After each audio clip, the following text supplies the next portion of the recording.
Hello friends, कैसे हैं आप सब। आज का जो वीडियो का जो टॉपिक है वो बहुत इंपॉर्टेंट होने वाला है।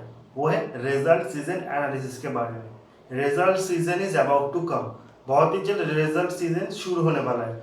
वैसे भी हर ईयर में 4 टाइम रिजल्ट सीजन आता है और रिजल्ट सीजन के टाइम मार्केट और स्टॉक्स बहुत ज़्यादा वोलाटाइल हो जाते हैं और ये बहुत ज़्यादा अच्छा अपॉर्चुनिटी होता है ट्रेडर्स के लिए नेगेटिव या पॉजिटिव किसी भी साइड स्टॉक को ट्रेड करने का। तो आइए जान लेते हैं कैसे आप रिजल्ट सीजन को एनालिसिस कर सकते हो और with in a very few short period of time किसी भी स्टॉक के रिजल्ट डिक्लेरेशन के साथ साथ ही उस स्टॉक के बारे में एनालिसिस करके उसका ट्रेड ले सकते हो और with in a very few short time profit कमा सकते हो। तो आइए चलिए वीडियो को शुरू करते हैं। फ्रेंड्स, एवरी क्वार्टर हर कंपनी अपना तिमाही रिजल्ट घोषित करता है। इसका मतलब होता है एक कंपनी एक पर्टिकुलर फाइनेंशियल ईयर में 4 times every gap of 3 month अपना रिजल्ट डिक्लेयर करता है। उसी के साथ साथ हम कंपनी का परफॉर्मेंस भी जांच करते हैं और कंपनी का स्टॉक किस डायरेक्शन में जाता है इसके ऊपर रिजल्ट बहुत ज़्यादा इम्पैक्ट करता है। तो जब कंपनी रिजल्ट डिक्लेयर करता है उसे हम 4 पैरामीटर्स पे देखते हैं। पहला आता है प्रॉफिट, उसके बाद आता है सेल्स या रेवेन्यू या फिर आप उसे इनकम भी कह सकते हो। थर्ड आता है एबिटा। एबिटा का मतलब होता है earning before income and tax depreciation and amortisation.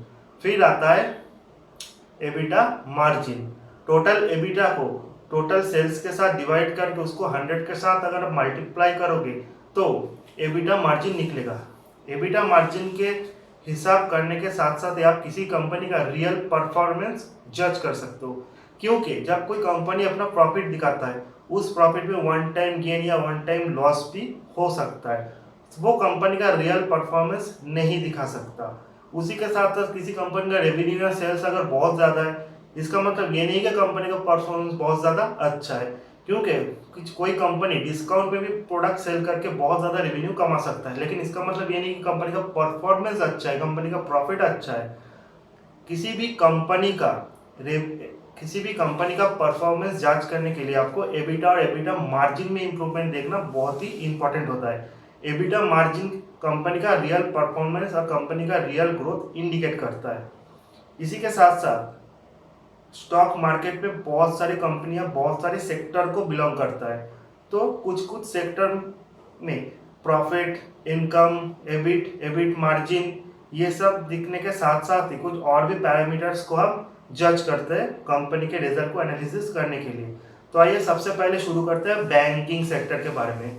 Nifty में सबसे ज़्यादा वेटेज जो है वो फाइनेंशियल सेक्टर का है, जिसमें बैंक, एनबीएफसी आते हैं। अब जब कोई भी बैंक अपना रिजल्ट डिक्लेयर करता है तो उसमें भी प्रॉफिट के साथ साथ एबिट, एबिट मार्जिन ये सारी चीज़ें आता है। लेकिन किसी भी बैंक का रिजल्ट को जब हम एनालिसिस करते हैं सबसे ज़्यादा इंपॉर्टेंट चीज़ होता है उसका नेट एनपीए और ग्रॉस एनपीए। दो ऐसे इंपॉर्टेंट चीज़ है जिसके साथ साथ ही हम किसी भी बैंक के परफॉर्मेंस को जज कर सकते हैं। प्रॉफिट तो है ही, हर बैंक का जो मेन सोर्स ऑफ प्रॉफिट होता है वो है एनआईआई। एनआईआई का मतलब होता है नेट इनकम फ्रॉम इंटरेस्ट। किसी भी बैंक का मेन बिजनेस ही होता है लोन देना और उसके बदले इंटरेस्ट लेना। उस इंटरेस्ट का कुछ परसेंट बैंक अपने डिपॉजिटर्स को भी देते हैं और जो बैलेंस उनके पास बचता है वो किसी भी बैंक का प्रॉफिट होता है। तो आइए जान लेते हैं एनपीए क्या होता है। एनपीए यानी not performing assets. Non performing assets हम किसे कहते हैं? मान लो किसी भी बैंक ने किसी भी कंपनी या किसी भी कंज्यूमर को लोन दे रखा है, लेकिन लास्ट 3 महीने से वो कंज्यूमर या कंपनी बैंक को इंटरेस्ट नहीं पे कर रहा, तो ये वो एसेट कैटेगरी में आ जाएगा जहाँ पे कंपनी का कोई इनकम नहीं हो रहा। ये कंपनी का एक लायबिलिटी हो गया है। अब कंपनी को ये नहीं पता कि ये इन फ्यूचर उस लायबिलिटी से कंपनी रिकवर कर पाएगा या नहीं, यानी कि जिन खातों पे एनपीए घोषित हुआ है उनसे वो कंपनी अपना दिया हुआ गया लोन विद इंटरेस्ट रिकवर कर पाएगा या नहीं। अगर नहीं कर पाया तो उसे वो प्रोविजन के हिसाब से दिखाएगा। प्रोविजन यानी वो कंपनी से बैंक कभी भी वो अमाउंट रिकवर नहीं कर सकता। तो अगर किसी भी बैंक का एनपीए रिजल्ट सीजन पे बढ़ता है तो इसका मतलब होता है वो बैंक के लिए काफ़ी नेगेटिव है, क्योंकि एनपीए बढ़ने का मतलब है डिपॉजिट कम हो जाना, कंपनी का बैलेंस फंड कम हो जाना, यानी कि कंपनी का लोन देने का कैपेसिटी भी घटेगा और कंपनी का इंटरेस्ट फ्रॉम इनकम भी घटेगा, यानी कि नेक्स्ट तिमाही में उसका सीधा सीधा असर बैंक के परफॉर्मेंस पे पड़ेगा। इसीलिए एनपीए बहुत ही ज़्यादा इंपॉर्टेंट होता है। इसी के साथ साथ हम प्रोविजनिंग को भी देखते हैं। ज़्यादा प्रोविजनिंग का मतलब होता है नेट प्रॉफिट कम होना। अगर किसी बैंक का परफॉर्मेंस किसी भी तिमाही में बहुत खराब है, इसका मतलब है कि उसने बहुत ज़्यादा प्रोविजनिंग की है। प्रोविजनिंग का सीधा सीधा इफेक्ट प्रॉफिट में पड़ता है। अगर किसी भी बैंक का रिजल्ट में प्रॉफिट कम है, इसका मतलब है उसका प्रोविजनिंग ज़्यादा है। अगर प्रॉफिट भी कम है, प्रोविजनिंग भी कम है, इसका मतलब है कंपनी का सोर्स ऑफ लॉसेस कुछ और है, तो ये बैंक के परफॉर्मेंस के लिए और भी ज़्यादा नेगेटिव है।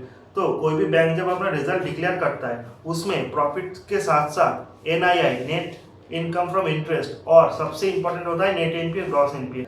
तो जो भी ट्रेडर्स ट्रेड करते हैं वो पहले इसको देखते हैं, रिजल्ट डिक्लेयर के साथ साथ ही प्रॉफिट को नहीं देखते, एनआईआई को नहीं देखते, पहले देखते हैं एनपीए को। अगर एनपीए बहुत अच्छा है, एनपीए में सुधार आता है, एनपीए घटता है तिमाही दर तिमाही, इसका मतलब है बैंक का परफॉर्मेंस अच्छा है, बैंक का एसेट क्वालिटी भी अच्छा है और बैंक का ग्रोथ इन फ्यूचर अच्छा है, तो तुरंत बैंक को बाई कर लेते हैं। और अगर किसी भी बैंक का एनपीए बढ़ जाता है तो वो इसका मतलब होता है ट्रेडर्स बैंक को शॉर्ट कर देते हैं। तो ये रहा बैंकिंग सेक्टर का एनालिसिस। इसी के साथ साथ नेक्स्ट सबसे जो बड़ा सेक्टर आता है वो है आईटी सेक्टर, जिसका निफ्टी में ऑलमोस्ट 15% से भी ज़्यादा वेटेज है। अब आईटी सेक्टर का रिजल्ट एनालिसिस, रिजल्ट दिखाने का तरीका भी सेम होता है। पहले आता है नेट प्रॉफिट, उसके बाद आता है टोटल रेवेन्यू, उसके बाद आता है एबिटा, उसके बाद आता है एबिट मार्जिन। लेकिन ये सब चीज़ों के साथ साथ ही एक और चीज़ है जो आईटी सेक्टर के रिजल्ट में बहुत ही इंपॉर्टेंट रोल प्ले करता है, वो है गाइडेंस। गाइडेंस एक ऐसा वर्ड है जो आप किसी भी आईटी कंपनी के रिजल्ट डिक्लेरेशन के साथ साथ ही देख पाओगे। जब आईटी कंपनी अपना रिजल्ट डिक्लेयर करता है और प्रॉफिट या लॉस में आता है, उसी के साथ साथ कंपनी का रिजल्ट में, कंपनी का स्टॉक में बहुत ज़्यादा वॉलेटिलिटी दिखने को नहीं मिलता, क्योंकि कंपनी अपने प्रेस कॉन्फ्रेंस में नेक्स्ट सीजन का गाइडेंस के बारे में जानकारी प्रोवाइड करते हैं। गाइडेंस का मतलब कंपनी का अपकमिंग फ्यूचर में परफॉर्मेंस, कंपनी के पास कितना प्रोजेक्ट है, कंपनी उस प्रोजेक्ट से कितना इनकम एक्सपेक्ट कर रहा है, इन फ्यूचर कंपनी को क्या लग रहा है कि आईटी सेक्टर का ग्रोथ कितना होगा, इन सारी पैरामीटर्स को जज करने के बाद ही अपना आईटी कंपनी अपना गाइडेंस देते हैं। अगर गाइडेंस अच्छा रहा तो स्टॉक में ऑटोमेटिकली बाई आता है, लोग कॉन्फिडेंस हो जाते हैं कि नेक्स्ट तिमाही में भी रिजल्ट अच्छा आएगा, नेक्स्ट तिमाही में कंपनी का प्रोग्रेस अच्छा होगा। और गाइडेंस अगर खराब देते तो उसमें स्टॉक में सेल आ जाता है। यह था about IT sector.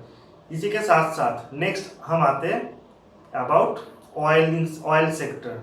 Oil sector की बहुत ज़्यादा वेटेज है इन निफ्टी, ऑलमोस्ट 10% से भी ज़्यादा, क्योंकि इसमें ONGC, oil India, HPCL, BPCL, IOC, Reliance industry, ये बड़े बड़े नाम आते हैं। जब कोई ऑयल कंपनी, ऑयल रिफाइनरी हो या फिर ऑयल प्रोड्यूसर अपना रिजल्ट डिक्लेयर करता है, तो उसमें भी नेट प्रॉफिट, एबिट मार्जिन, ये सारे चीज़ें कॉमन होते हैं। उसी के साथ साथ एक और इम्पॉर्टेंट फैक्ट होता है, उसे कहते हैं हम GRM, gross refinery margin. GRM एक बहुत इंपॉर्टेंट रोल प्ले करता है। ज़्यादा जीआरएम का मतलब कंपनी का अच्छा परफॉर्मेंस, लो जीआरएम का मतलब कंपनी का खराब परफॉर्मेंस। जो जीआरएम कंपनी दिखाते हैं वो ईच एंड एवरी बैरल के ऊपर कैलकुलेट होता है। ज़्यादा जीआरएम का मतलब होता है कंपनी ने क्रूड ऑयल सस्ते में खरीदा है। यह डिपेंड करता है कंपनी के पास कितना ज़्यादा स्टोरेज कैपेसिटी है। ऑयल का प्राइस तो आपको पता ही है, क्रूड ऑयल का प्राइस घटता है और बढ़ता भी है। क्रूड ऑयल के बारे में अगर आपको जानकारी चाहिए तो आई बटन में जाके प्रेस कीजिए, वहाँ पे मैंने क्रूड ऑयल के ऊपर एक वीडियो बनाया है जहाँ पे आपको क्रूड ऑयल के बारे में सारी डिटेल्स जानकारी मिल जाएगी। तो जब क्रूड ऑयल का प्राइस बहुत घटता है, उस टाइम अगर किसी भी कंपनी ने बहुत ज़्यादा ऑयल स्टोर कर लिया, उसका जीआरएम अच्छा होगा, क्योंकि क्रूड ऑयल का प्राइस बहुत ज़्यादा जीआरएम पे इफेक्ट करता है। लेकिन जब क्रूड ऑयल का प्राइस बहुत ही ऊपर की तरफ चला गया और बहुत ज़्यादा टाइम सस्टेन किया, तो उस पीरियड में कंपनी ने जो भी क्रूड ऑयल परचेस किया होगा उसके लिए उसको ज़्यादा प्राइस पे करना पड़ा होगा। इसीलिए नेक्स्ट सीजन में जब कंपनी रिजल्ट दिखाता है तो उसमें ऑटोमेटिकली जीआरएम कमी होता है और इसका सीधा सीधा इफेक्ट उनके नेट प्रॉफिट में भी आता है, मार्जिन पे भी आता है, और लोग बेरिश हो जाते हैं अबाउट ऑयल कंपनीज। ये गया ऑयल कंपनीज के बारे में। नेक्स्ट आते हैं हम एफएमसीजी सेक्टर के बारे में। देखिए एफएमसीजी एफएमसीडीओ ये चीज़ बहुत ज़्यादा इंपॉर्टेंट रोल प्ले करता है। वो होता है वॉल्यूम ग्रोथ। जब कोई एफएमसीजी हो या फिर एफएमसीजी लाइक सीमेंट कंपनी भी हो, ठीक है, लाइक पेंट कंपनी हो, जो कंज्यूमर ड्यूरेबल सेक्टर को बिलोंग करते हैं, ये जब अपने रिजल्ट डिक्लेयर करते थे इसमें भी profit, net income, EBITDA, EBITDA margin, ये सारी चीज़ बहुत ही इंपॉर्टेंट रोल प्ले करता है। तो पहले तो लोग प्रॉफिट के साथ साथ एबिटा मार्जिन को ही देखते हैं। एबिटा मार्जिन अच्छा हो तो ऑब्वियसली कंपनी का परफॉर्मेंस भी अच्छा है। इसी के साथ साथ ट्रेडर जिस चीज़ को सबसे ज़्यादा फॉलो करता है वो है वॉल्यूम ग्रोथ। वॉल्यूम ग्रोथ का मतलब होता है कंपनी का परफॉर्मेंस, कंपनी कितना ज़्यादा सेल्स कर रहा है कंपेयरिंग टू इट्स कंपटीटर। अगर वॉल्यूम ग्रोथ तिमाही दर तिमाही अच्छा है, इसका मतलब है कंपनी का प्रोडक्ट का डिमांड बहुत ही अच्छा है in the market to their consumer, और कंपनी अपने कंपटीटर से पर्टिकुलर सेगमेंट में अच्छा परफॉर्मेंस कर रहा है। जब Hindustan Lever, Dabur, Asian Paints अपना तिमाही रिजल्ट डिक्लेयर करता है तो रिजल्ट डिक्लेयर के साथ साथ ही स्टॉक में बहुत ज़्यादा वोलेटिलिटी नहीं आता, क्योंकि लोग वेट करते हैं to see the volume growth. Volume growth अच्छा है तो कंपनी का स्टॉक ऊपर की तरफ जाता है, वॉल्यूम ग्रोथ नीचे की तरफ जाता है तो कंपनी का स्टॉक भी नीचे की तरफ जाता है। नेक्स्ट आते हैं एक और सेक्टर की तरफ जो होता है retail sector. Retail sector, restaurant sector, इसमें एक बहुत ज़्यादा पॉपुलर स्टॉक है जो है जुबिलियंट फूड। तो इसका ही एग्जांपल ले लेते हैं। जुबिलियंट फूड जब अपना रिजल्ट डिक्लेयर करता है तो सबसे इंपॉर्टेंट तो उसका प्रॉफिट होता है, मार्जिन होता है, इसी के साथ साथ same store sale growth. Same store sale growth एक इंपॉर्टेंट रोल प्ले करता है। लोग वेट करते हैं कि सेम स्टोर सेल ग्रोथ क्या आता है, उसके बाद ही लोग स्टॉक का मूवमेंट डिसाइड करते हैं। ऐसे ही नहीं कि प्रॉफिट अच्छा हो तो स्टॉक ऊपर की तरफ जाएगा, प्रॉफिट खराब हो तो स्टॉक नीचे की तरफ जाएगा। Same store sales growth express the percentage of revenue increase और डिक्रीज।